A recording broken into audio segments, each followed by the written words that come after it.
Hello, everyone. Dan here from the Next Issue Podcast. On today's video, we're going to be talking about the Ringo Awards that just happened. I'm going to go over some of the big winners for the night. Now, if you're not familiar with the Ringo Awards, these happen at Baltimore Comic Con every year on Saturday night. This year, that happened on the 21st of September.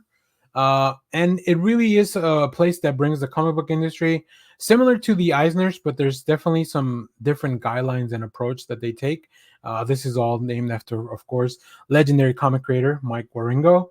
And this is just a great night for the comic book industry to award some of the people. So, first of all, I like that they actually poll fans. There's a poll on their website every year where you can nominate and vote for some a specific fan award. So let me give you a quick recap of those. We have the fan favorite new talent, Danny Earls. We also have the fan favorite hero, Lenore from Nevermore. We also have the fan favorite publisher, Image Comics. Big ups to them. They've been doing some really good work over the past year. But I mean, really, all the publishers, man, comics have been so good over the past 12 months. We have the fan favorite new series, City of Blank, which I have now added to my list, and also a fan favorite villain, Montresor from the series Nevermore. So obviously, I have to check out Nevermore as well to meet Lenore and Montresor, figure out. There was also a Lifetime Achievement Award. For Tom Brevoort. He's been an editor. I believe he continues to be an editor over at Marvel. This was presented by Fabian Nicieza, who is a co-creator on Deadpool and many other characters over at Marvel. And this was on behalf of the Hero Initiative. We also have the Dick Giordano Humanitarian Award that was given to Klaus Janson, artist and inker extraordinaire. This was presented by Tom Brevoort. We also have the Mike Waringo Spirit Award. This was given to The Hunger and the Dusk from IDW. It's a fantastic and beautifully done fantasy series. So highly recommend you check that out. All right. We have the best cartoonist. This is writer and artist. From all the nominees, the winner was Jeff Smith. We also have the best writer. The winner out of a list of great candidates like Dan Abnett, Ed Brubaker, Tom King, Kit Trace. The winner was Mariko Tamaki, who's doing some amazing stuff over at DC and also on their own creator work projects. We also have best artist or penciler inker team. So it's either an artist that does everything or a penciler inker team. And out of all the nominees, Elsa Charretier, who is one of my favorite artists, has won. We also have the best letter of this year, the legendary creator of Usagi Yojimbo and just overall comic book legend, Stan Sakai. We also have best colorist. This is probably one of the most underrated awards, but this year it's gone to Tamara von Villen.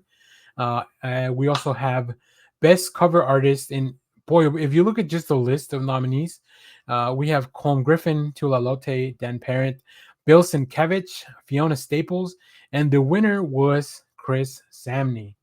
All right, we're getting into some of the heavier stuff now. So we have best series. Out of all the nominees, we had Tower, Sirens of the City, Rare Flavors, Phantom Road, The Night Eaters. But the winner was Geiger Ground Zero over at Image Comics. And I got to say, that was probably a very close race because, man, out of all the nominees, there's some really good stuff that I saw. We also have the best single issue or story.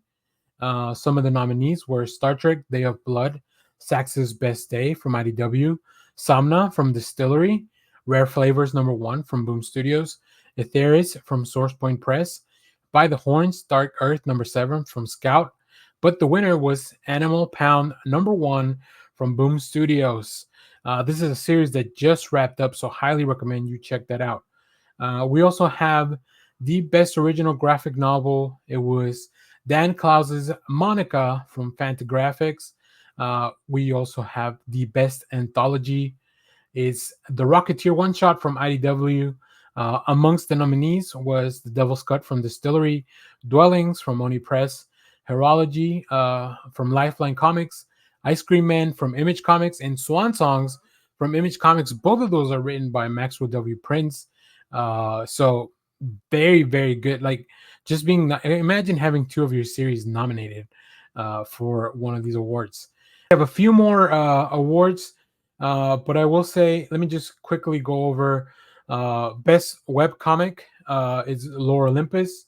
Best humor comic is Bone, More Tall Tales.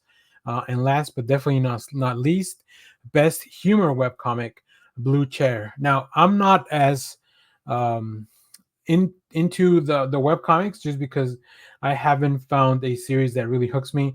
I also like to read a lot of my stuff either collected or from, when I pick it up at the shop. So obviously web comics is more of a thing that's probably even just more recommended that you do it on a like on your phone, right? It's not something you want to be reading on a computer. So definitely something that I still need to dive into a little bit more. But man, oh man, what a night.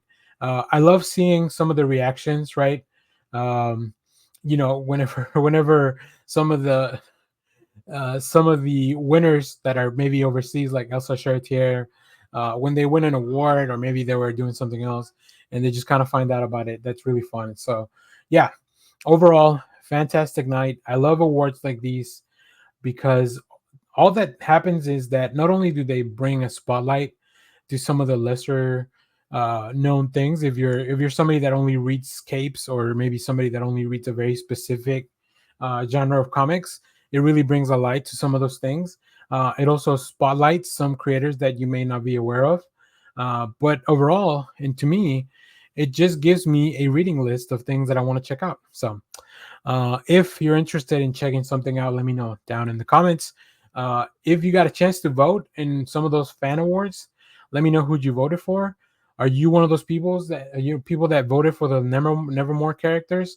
Let me know who they are and how I can get into that series. So, as always, thank you for watching, everyone. Remember to share, like, subscribe, hit the bell so you know when we go live.